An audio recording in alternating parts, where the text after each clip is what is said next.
Welcome, everyone, to Software Sales Simplified, Move to Success, your weekly podcast for software sales professionals who want to sell better.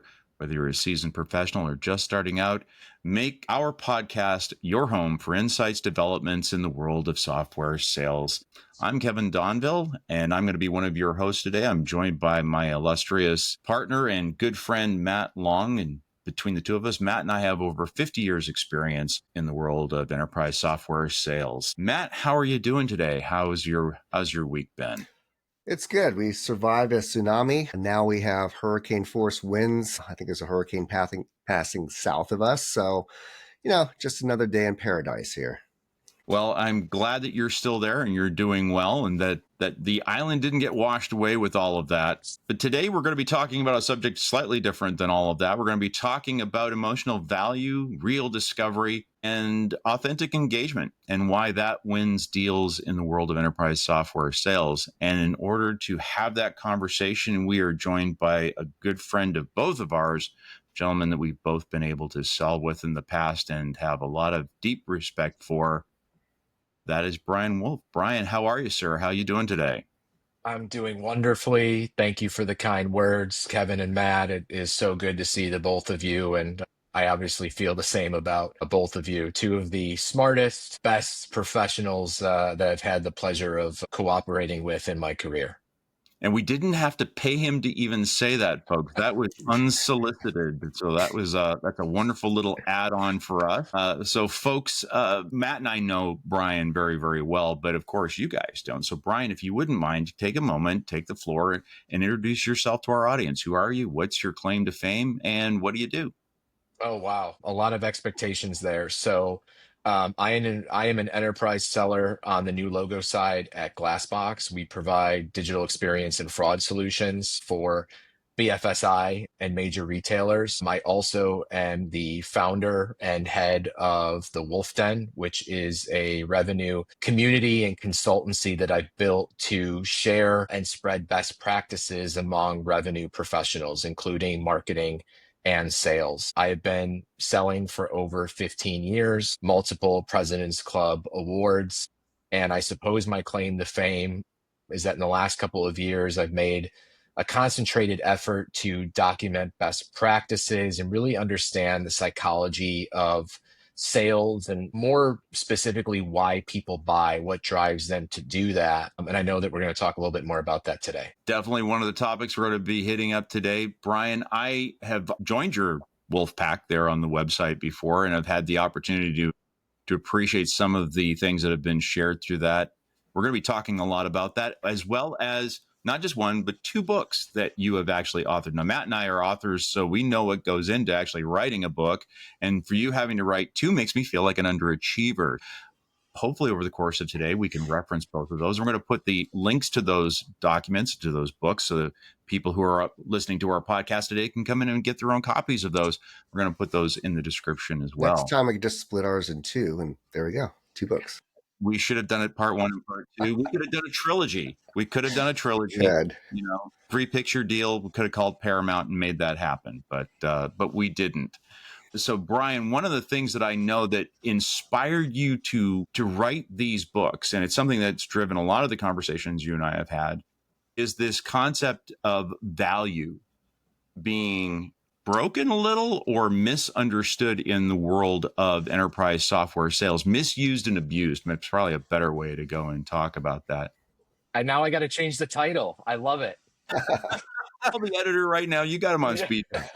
They love last minute changes, don't they? But in all seriousness, it's an area that, and I share Matt and I both are very, very much attuned to the pain you're talking about here. Why do sellers, and in many cases sales leaders, get the idea of value wrong? And how can they be working better to reframe that so it's more effective in their conversations with buyers? Yeah. So, the book that you're referring to, I just released is Value, Overrated and Misunderstood. And, the kind of the inspiration behind the book is that for 15 years, I've sat through pipeline meetings and strategy sessions where leaders have always said, have we proven the value, the solution? Just demonstrate the value. And you're looking at leaders who are top voices in their field. They're obviously in positions of power at their company. And it's not to say that they don't know what they're doing or have had great experience, but I've never had a single leader definitively be able to point out what that value is, and specifically what it actually means to the buyer. And I think that that value differs among buyers. So, the first thing that I immediately kind of tackle is, we sit in an industry where a 20% win rate is acceptable. Why do we do that? We throw out these bulletproof business cases to buyers. We expect that to close the deal, but we really don't understand what they truly value, how they're even processing that. I begin with the definition of value, the regard that something is held to deserve, the importance, worth, or usefulness of something. That encompasses so much more than an ROI business case. And that really kind of sets the stage for what we need to dive into. What is it, and how do buyers perceive it and react differently in every single situation? No, I get you there. And in fact, Matt, I'd love to get your thoughts on this one. We just had somebody we were talking with just a couple of weeks ago on the show, and that whole misconception of value, where when people are bringing it up inside of the organization, in many cases, they don't really appreciate what the true value is that's manifest when the solution gets deployed for the customers. And it becomes almost like an academic conversation with them. They just assume this is the value that we can deliver. Have you shown that value, without being able to contextualize it with the person that you're trying to sell to? If that value is meaningless to them, then probably the value is not going to resonate if and when you actually prove it to them in the sales cycle. Is that kind of been your experience? Yeah, I'm glad that you use the word contextual. So before I dive into what I consider to be the two types of value, I actually talk about value perceptions. And one is that contextual meaning. So I use the example, you've been given a bag of diamonds and you understand how much that's worth. You're happy, like, hey, I want to be able to go sell those. But contextually, what if you're on a deserted island? What is the value of those diamonds now? You'd rather have a fire starter or a bottle of water than those diamonds. So one, value perception through context is really the circumstances of our current environment. The second is experience. I use the example that McDonald's, we're all familiar with the dollar. We're all old enough here, good thing or not, to understand what the dollar menu used to be. It was $1. And now everything on there is $3 today. But, logically, it makes sense that we can't get dollar cheeseburgers anymore. So those are kind of the two perceptions that I've seen in my experience that people see value from, and that influences, obviously, their decision making. And we need to just better understand that to do a better job of communicating with the buyer. Yeah, I love that analogy about the desert island and stuff, because we always thought the same thing. During the apocalypse, what's going to have value? Is like all these dollars that I have, or the fact that I have matches or a can opener or things like that, right? So the value changes based upon the context, and that's the thing I've seen a lot as well. Sellers come in like, these are the things that we solve for. These are the benefits that people get. And then you just like hammer that home, and it's like, yes, we're all aligned. And no one asks like, well, is this important to you? I mean, what do you value the most, right? So I'm sure you're going to get into that as well. Yeah. So Brian, that's a really good point that Matt brought up, which is, the fact that you have to kind of draw the alignment in a proper way. How do you reframe that if you realize that the person you're speaking with doesn't really understand or appreciate the value you're bringing to the conversation? I think it's understanding for them what is important to them. And that's an easy thing to say, but this is something I know that we've talked about in the past. When we sell to a customer, and oftentimes B2B sales strategies revolve around this. I'll use Walmart as an example. We capture the Walmart logo, but have we actually sold to the monolith that is Walmart? Did Walmart sign their name on the contract? When they have a problem, do they email you walmart.walmart@walmart.com, or is it first name last name?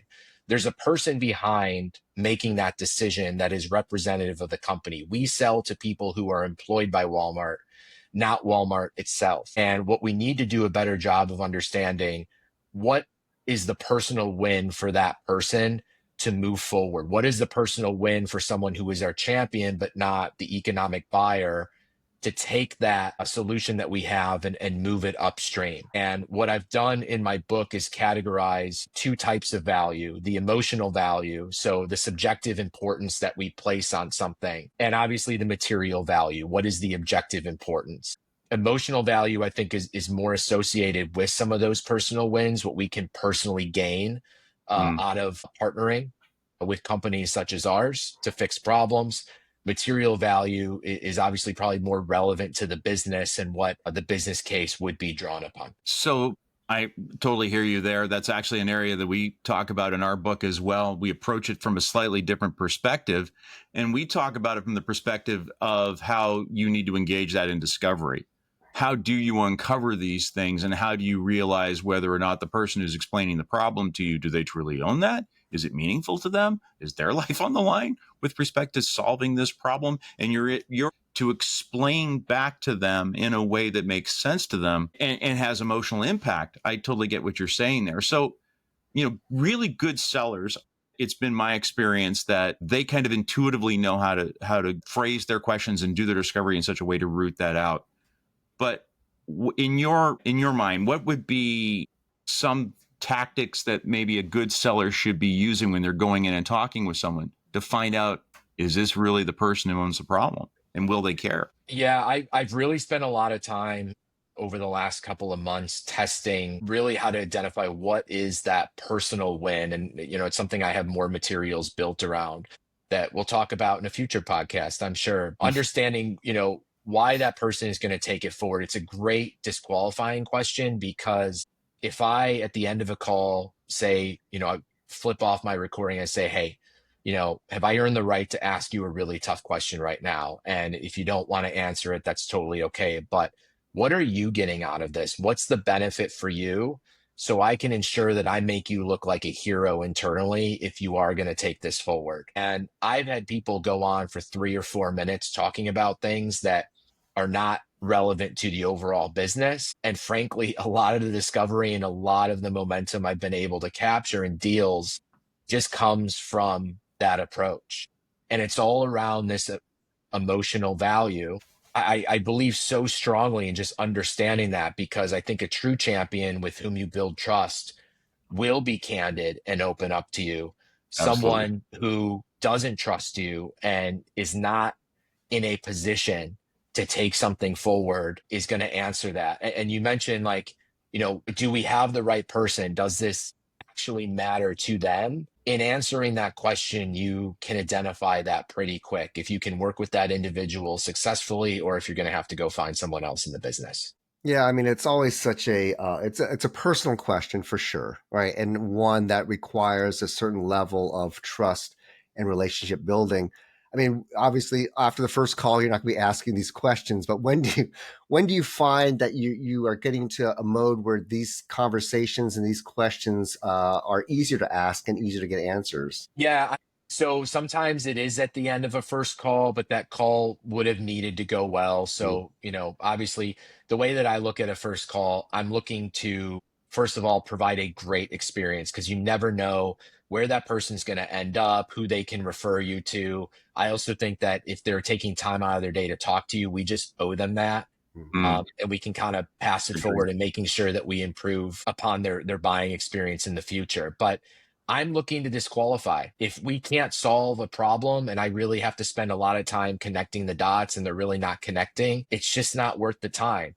But if we've been able to do that in certain situations, I have asked that. Sometimes, after that first call, one tactic I deploy, I usually set up a virtual sales room. I'm setting 15 minutes to review that with the individual so they know exactly what they're getting, to help them be able to brief colleagues and their internal committee and just really gauge, are they actually going to do that, or are they being nice and just kind of brushing me off? And asking that question at the end of that call can really help me solidify and be able to project, we've got next steps here, which probably involves some kind of demo or a consulting session. And if I'm not getting what I feel is a reciprocal interest, then I can tell them, it doesn't seem like this is a priority or a fit. That's okay. Let's part as friends, and we can perhaps come back to this in the future. Can you talk more? What is the 15-minute sales room? What actually is that? Well, so I think that you've kind of seen, the rise in virtual sales rooms and being able to have a one-stop shop for company collateral, problem solving videos. So I use one of those, and the 15-minute session that I schedule, rather than just send it over and say, hey, look through this if you have the time, figure out if this is relevant to you. I actually walk through those materials and why I've included those for that specific buyer, for that specific company. And that's just a way that allows us to kind of reconnect after a couple days from the discovery. It's a temperature check. It's a pulse check. Are they still interested? Are they still as excited? Knowing that excitement wears off over time because it's emotional, not logical. And if they are, what materials are resonating with them that I know that they're going to take internally and spread. Most of the selling, as we know, is done when we're not in the room. So I need that person to be able to do that. And if they're not, we're probably not going to come close to winning that opportunity. So do you have a particular set of tools that you use for building this virtual sales room with your contacting your champion? Yeah, so I use Aligned. There's other alternatives out there. So I'll give them a plug because they've been very good to me.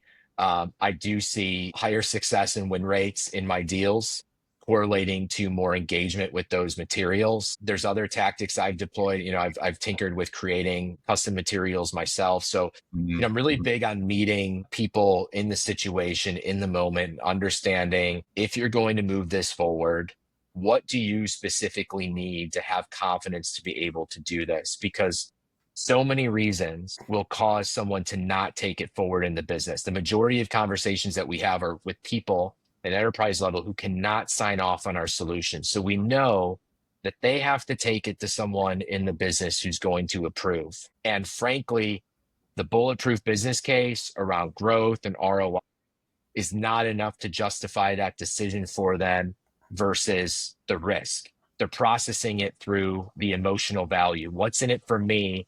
Specifically, what risk mitigation can you give me to take this forward that won't cost me my job or jeopardize my reputation internally? Right. Moving up the food chain as you're going through that sales cycle, that's one of the most, I think, one of the best litmus tests to find out if you've got the right person who's going to champion your product, your solution, and fight for it in committee to make sure that it gets through. Because if you can find someone who can say to you, I need this, I will fail without it, then you've got your internal champ. That's the person who's going to sell for you internally and is going to and also give you all the information that you need, provided you're being authentic and you're being clear with them and you're building a partnership. But what happens then when you get somebody who, when you start to press on that, you begin to realize that while they are personally concerned about something related to the project, based on what you know about the organization, there's not a compelling reason to move forward with that. There's no stake in the ground, a line they need to cross where if we don't do this by X, people are going to lose their jobs. If you can't build that, I've seen some people get very creative with some of the things that they try to come up with to try and artificially manifest that. What's been your experience with respect to that? And is there a right way or a wrong way to go about trying to create that urgency if it's not manifested correctly? I think that there's wrong ways, but I also think that there's multiple right ways. And I always kind of frame my material as anyone is free to disagree with me anytime, right? My way is not the only right way. There's multiple ways to get to success. But, I come back to, the inspiration for the book. So what you're describing is we're probably sitting around with leadership and we're talking about tactics to deploy. Why are we talking about tactics and strategies to deploy when we can't understand what value is and how it works? So, my whole kind of goal with this book is when you're in that situation, take a step back and I look at 3 common mistakes that we make before we even look at deploying. And the first is, we've all heard that buyers buy an emotion and justify on logic. So I make the case, emotional value always trumps material value. So when we're speaking to a buyer, our tactics and strategies need to be catered to that individual and not the business. So how do we make this person feel comfortable to move forward that's usually around personal gains. We know always that, people are worried about their jobs. They don't want to jeopardize that. So Mm, what can we do for that person that motivates them to share our idea with a larger committee? The second mistake, when we do that, we usually present material value information for them to take upstream. And that resonates with buyers generally more so at a VP level and above. But we fail to realize that buyers are still processing the material value through the emotional value. The example that I give for this is that, Kevin, Matt, if I, it said to you, I've got a near perfect return. If you invest $10,000 with me, I will get you $50,000. No questions asked. We've done it for these companies. And that sounds great. And that's the ROI and growth argument. But what's really more effective, it's the cost of inaction. And in doing that, I need to mitigate the risk, because you are looking at that and saying, well, that's a home run on paper, but do I trust Brian to give him $10,000? Is this really going to work? Is this the one time it doesn't? And our mm. buyers are thinking more like that than they are, oh, this is a slam dunk and I'm going to take it forward to make $50,000. I think looking at those two mistakes in particular are important. And before I talk about the third, I mentioned getting to the right person is crucial. And I don't know that we necessarily ask those questions and identify those people through the emotional sense as much as we do the material sense. So I'm hoping that we can just focus and take our time before we work with leadership and say, hey, what tactics do we need to motivate this person? Why are we trying to do that in the first place? What can we get this person to achieve before we take it upstream? Yeah, and that goes all the way back to what we were talking about a moment ago about discovery, right? This is where the discovery, the diligence, and the dedication to being a really good interviewer of the people you're talking about and asking the questions critically and evaluating the answers comes into play, because you need to determine whether or not the person you're speaking with is really sharing with you information that is that's creating a compelling story that will stand up under scrutiny. And if that person clearly can't articulate it correctly, either there's not really a compelling reason or that's the wrong person for you to be talking with, right? So it all starts with that due diligence and doing the discovery on that front, and then challenging your own assumptions as it goes along. Let me ask you a quick question on that, just to think about. Don't need an answer, but coming back to my example with Walmart, Mm-hmm. we go into deals at this level knowing what strategic priorities are. They're out in the open for enterprise companies. We know the likely problems that they have and how we can solve them, and we have accompanying social proof. So I would argue going through the discovery process is discovery of the business reasons and the impact. Are we going to spend as much time on that, or are we going to spend more time on doing discovery with the actual buyers and what Mm-hmm. the impact is to them and how they feel about it? And I would argue that that latter is becoming increasingly more important as we take a pre-built point of view into accounts. And it's arguably more effective at getting us to build a partnership and trust with those buyers. It 100%. That's, we often say in our sessions, your discovery is also helping the customer discover things about themselves, understanding consequence, understanding scope, things that they don't even appreciate about how bad is with respect to what the problem they're trying to solve, and then bringing that to them in a way where you can also constructively say, here's the consequence if you don't come with me. Here's what I can do to make that happen. Here's the problem I make go away and the threat that I take out of your life by being able to do that. Because to put it in a different way, anybody who is championing for you inside of an organization is staking their career in many cases on your ability to deliver on the promises you've made. So 100% totally get what you're talking with from that. Matt, any thoughts on your side? Yeah, I mean, one point of that really is people have been sold to so much in terms of the promise and the outcomes and all that stuff, yet they've been bitten so many times by not delivering on those things. So I think your point about risk mitigation is key. Like, what is the risk of me bringing this in? Is the chance of success? Because we all agree improving profits, decreasing costs. That's our goal. That's important. We all want to do that. But are you going to be able to do that for me? Right. And that's where I think really digging in and understanding the grounding elements that are driving that person are key. So I love that aspect of your methodology.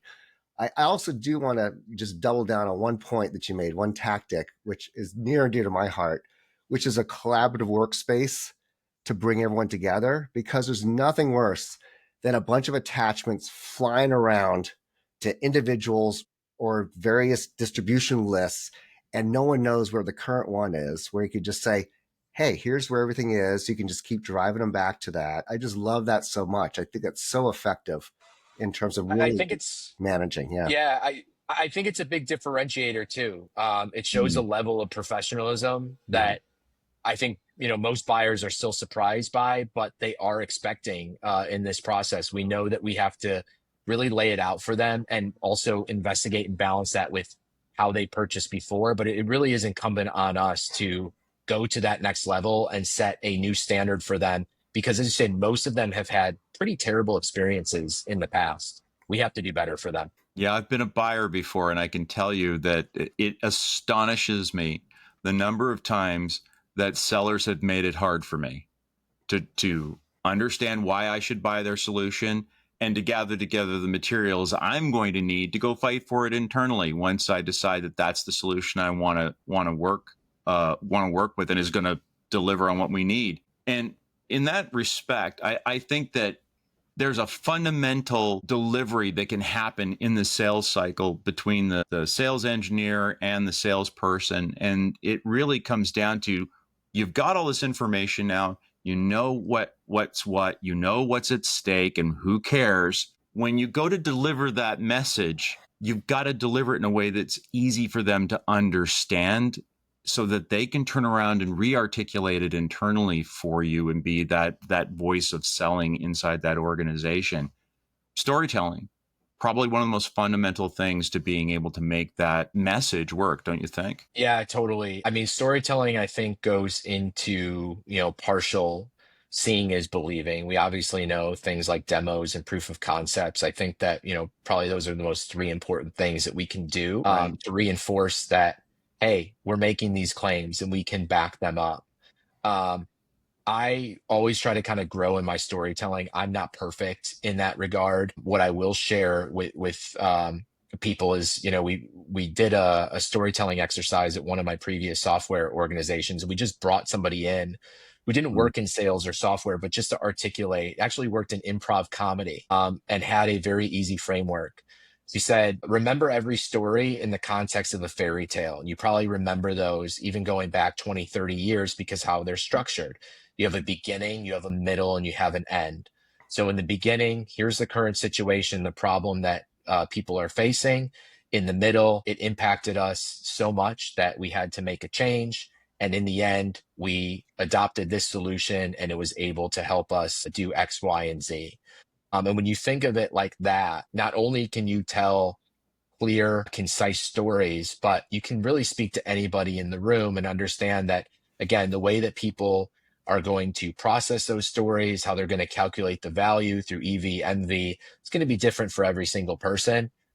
I agree with you. It is such a powerful tool to use. And ultimately, that's what people remember. They remember the stories that you told, or the conversation, or the critical moment as you're outlining that. That's what sticks out, not the fact that your solution, if I did this, it moves forward to these things faster down the pipeline. It's like, who cares, right? But that visceral feeling of someone coming to that realization, or that breakthrough or whatever, if you tell it right, that's what they're going to remember. And they're going to remember that with your solution. Yeah, absolutely. I mean, one of the things that I know we've actually done tests on, and it's one of the things that I try to bring in. It's funny, you were talking about having the comedy troupe in. We've actually had people do that with us in the past as well. But I always— Are you saying we're the comedy troupe? Well, my looks are funny, so we'll start there. Definitely my face should be on the side of a comedy troupe wagon, that's for sure. But with respect to storytelling, the way that I've always, like when I was in sales enablement, I would always tell people, the person you're talking to needs to go in at the end of your meeting, needs to walk into the next meeting and be able to tell the story. So first of all, when you do the storytelling, start with the things that are most important to them. The things they've told you are the most important to actually solve. and give it to them in a narrative that uses their own terminology, use their phrases, use their values.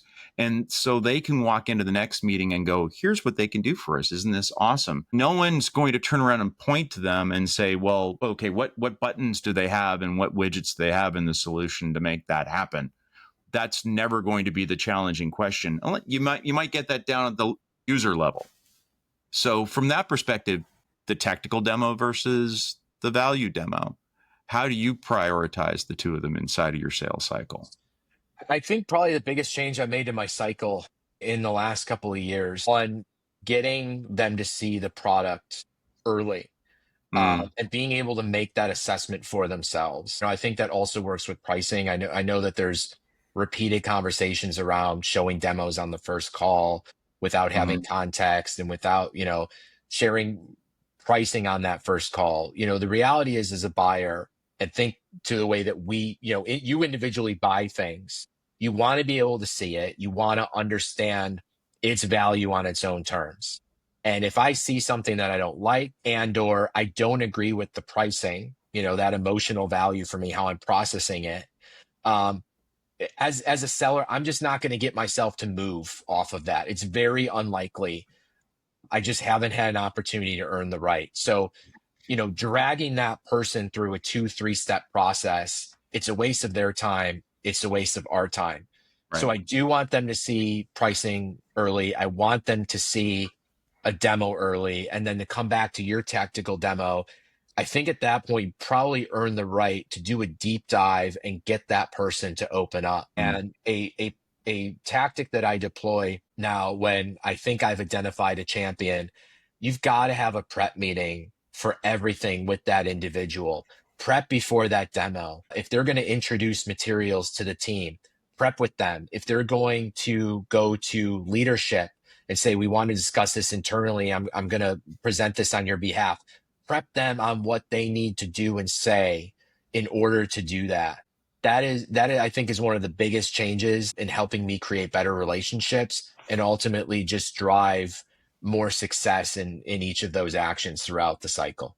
Yeah, I agree. The more face time you get and the more time working together with your champion, to get them in the right frame of mind, as well as comfortable to be able to articulate the story and the value that you want and make them feeling confident when they go into these meetings is great. I'm just curious because a lot of times we all lead busy schedules, how hard is it sometimes to get these prep things going? I imagine after you get a couple, people are willing to take the extra time. But do you find it difficult sometimes to schedule those types of things or to make them sign up for that type of activity?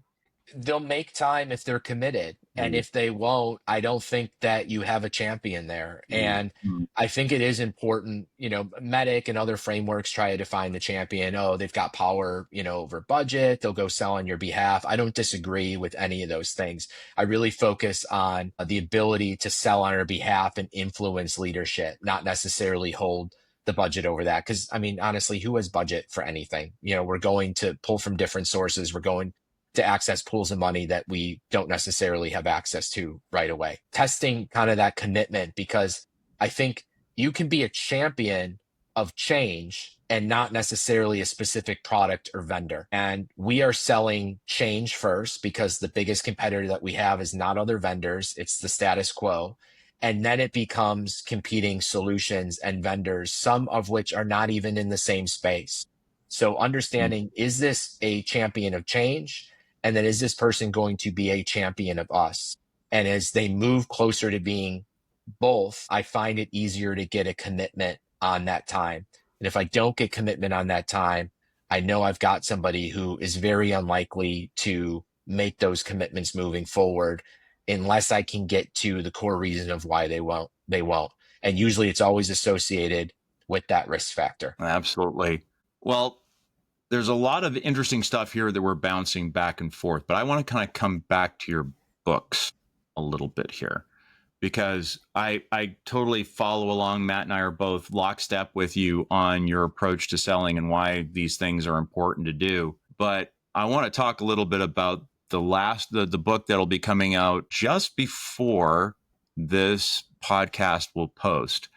because I had a quick sneak peek at it, and it's an interesting perspective. The problem not being sales, the problem is all about the execution, and it's the reason why buyers hate sales. Tell me a little bit about that. What if you could fix, and I think your top 10 list is right there, right? Is that book kind of like a how-to of how to fix your sales organization, the top problems there are with respect to execution?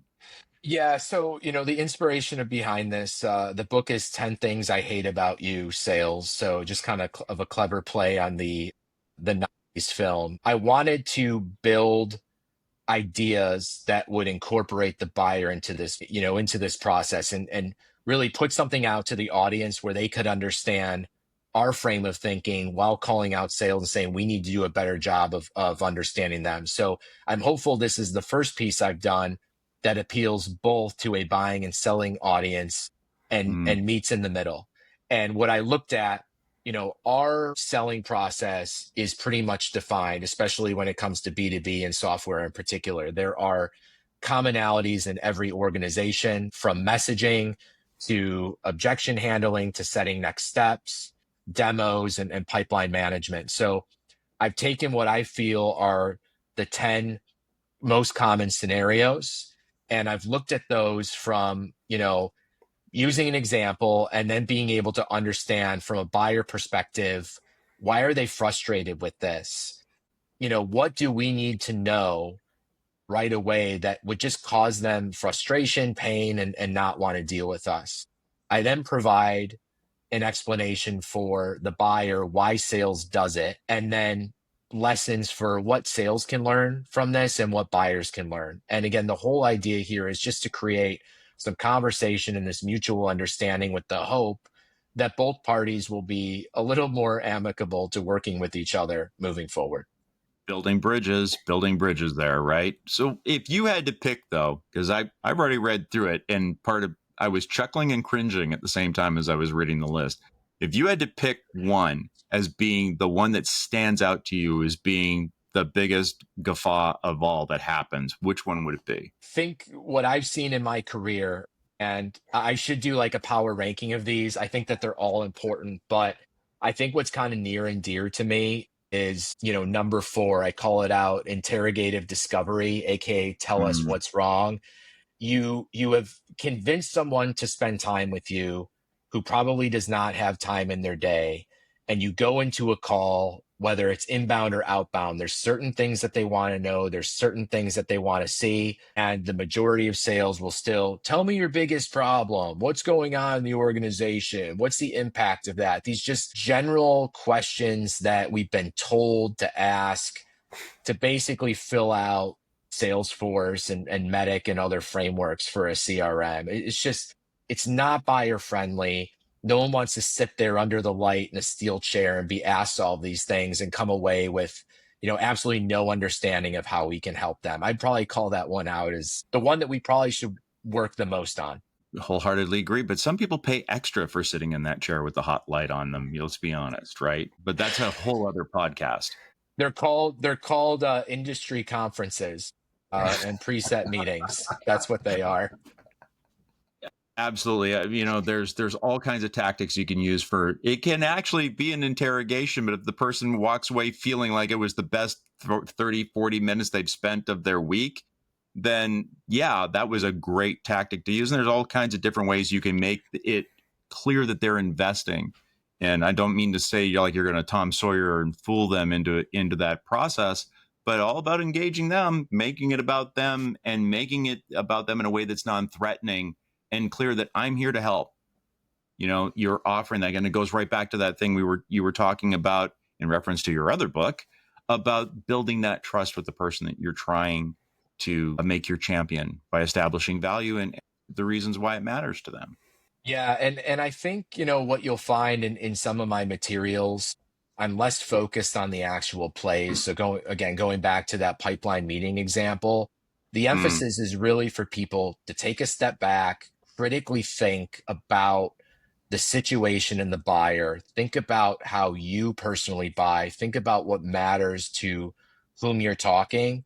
And if you do that, if you understand the psychology and how people think, then you can execute an infinite number of plays for that individual. It's, I look at it too, like objection handling is a great example of this. So we're cold calling people and we have lists of like what we should say, like to memorize when they object. Why? Understand when you're cold calling, they're objecting primarily because in that moment, you are the biggest pain in their day. You are interrupting them when they were not expecting it, taking time away. So if they object, they are not going to respond well to you arguing with them or giving product. You should acknowledge that objection and continue to work from there on focusing on a problem that you know that they have. And if you do that, then you're not going the route of making it painful for them. And you probably developed a conversation with a good amount of individuals there. And that just comes from the simple understanding you could get any objection, but if you understand, acknowledge it and make them feel heard, they're a human being, and then kind of pivot to the problem that they care about rather than just these memorized lines that aren't going to stick with the majority of people. So, if you take one thing away from all my materials, take a step back, focus on why things are happening, why the buyer thinks that way, and then you can put into action some of these strategies, some of these plays much more effectively than what you've just been thrown and told to do in a playbook. I think that every seller should be forced to sit in on a buying committee at least once in their careers. It's eye-opening when you're sitting on the other side to see how cold it can be, right? How dispassionate and how mechanical the process can be sometimes. You're asking this person to vouch for you and potentially even put their career on the line. This is all about trust. And the way that I always position myself when I've gone into those conversations is like, I'm here to help. You tell me what's broke. You tell me where you're at risk. You tell me what's threatening you, and I'll tell you how I can help. And if I can't, we'll part friends, right? And to me, and a lot of what you're talking about in your top 10 list and even in the other book definitely resonates with respect to anybody who's ever had to sit on the other side of the table in those conversations. We've all sat there and, I've got to tell you, sometimes I think I've got it down to a T in what I want to do. And I sit in one of those account managers, CSM calls for software that we're using, or even the evaluation itself. And I'm just bored to tears by the second slide. And it's just, I know those people are making an effort. A lot of them are just doing what they've been told. There's no real formal education for this. It's replicating, what Right. you see in people around you. And that's not always the best. So I hope just as an industry, we start to move more to kind of challenging that status quo. And again, let's bring a level of professionalism and enthusiasm in working with our buyers. That's not only contagious for them, but, let's set some blazes in the industry that other sellers can pick up on as well. Yeah, I really think, differentiating yourself through your sales team and your relationship is really what matters, because there's so many products out there. A lot of them do pretty much the same thing, maybe in slightly different ways. It's very rare that you have something that's just so different than anything that people are going to flock to it. So what it comes down to is who executes better. And I always think about every interaction I have in a sales thing, whether, I'm buying some clothing or I'm buying a car or whatever. I think about what experiences did I enjoy, right? There's times when I'm super motivated. I will buy from anyone. I don't care, right? Because I want it and it's a good price. I'm going to get it. But a lot of times it's like, what was that interaction like? And I reflect upon that a lot as I'm selling, because it makes me more empathetic to what it is on the other side. So I love all these things that you've been mentioning, Brian. And I really appreciate the focus on the emotional side of selling, for sure. Yeah, I appreciate your enthusiasm for that, both of you. Matt, I just closed one of the biggest deals in my career, and product and differentiators certainly came down to it. But I know for a fact, in talking with my customer and just in my heart, it came down to those prep sessions. It came down to building custom materials that we didn't have and sitting down with that, at the time, prospect, and making that person feel comfortable that they could go in a room and defend a higher price solution to their boss, and having the confidence to do that, and know that that would not jeopardize their standing or their career at that organization. I know that made the difference. I deploy that in every deal that I can. It looks a little bit different, but that's how we've got to meet buyers in the moment. But I'm absolutely sold that that's the right thing to do, and sellers who do that will be more successful in the community. I always used to say during proofs of concept, never forget, folks, it's not just the product that's being tested here. It's everything about what we stand for. Everybody's in the vat. We're all getting tested here. So 100% on board. I always get excited when I talk with you about this. As you can tell, I'm getting very excited now, and I always have been. And I really appreciate the fact that we got a chance to talk with you here today. I hate to say this, we do need to wrap this up, or we'll be here all afternoon talking about these topics and enjoying ourselves immensely. But Brian, if someone wants to reach out to you to talk a little bit more about the topics that we've talked about today, or go into any of the elements that are in your books a little bit different, a little bit deeper, how can they reach out to you? What's the best way? Yeah, so I mentioned the Wolf Den, my consultancy and community for revenue professionals. So that's thewolfden.co. Wolf has two F's, like my last name. You can also reach me on LinkedIn, Wolf with two F's - Brian. You can also reach out. I will provide like an email address. You can contact me through the website, but I encourage anyone who wants to just talk about some of these topics, especially if you're a new salesperson, if you're a new SDR, I've got materials for you. If you want to take 15, 20 minutes to talk about it, I am absolutely happy to do that. I want people, again, to come away doing a better job and it not necessarily taking the better part of 20 years to get there. I want them to feel comfortable and confident in their approach. So please reach out to me via my website or LinkedIn. Very happy to talk to you. And we will put all that information down in the description, dibbly-doo, I think is what they call it, below the podcast and wherever it is that you happen to be watching us on. I do want to take a moment now to go and say, folks, we are coming to the end of our episode today, and I want to thank Brian for coming on to the show and talking about things that are near and dear to Matt and mine's heart. Matt, anything you would like to share before we go and say goodbye today? No, just always a pleasure, Brian. I always enjoyed working with you. And since we had our onboarding in Paris a long time ago, that's a bonding experience in itself. But I'm looking forward to reading your books, and I'll look forward to our next conversation. And Thank you both so much. No, absolutely. Thank you, sir. It was a joy to talk to you today. And I'm walking away with a smile on my face, as I always do whenever I've had a chance to have a conversation with you.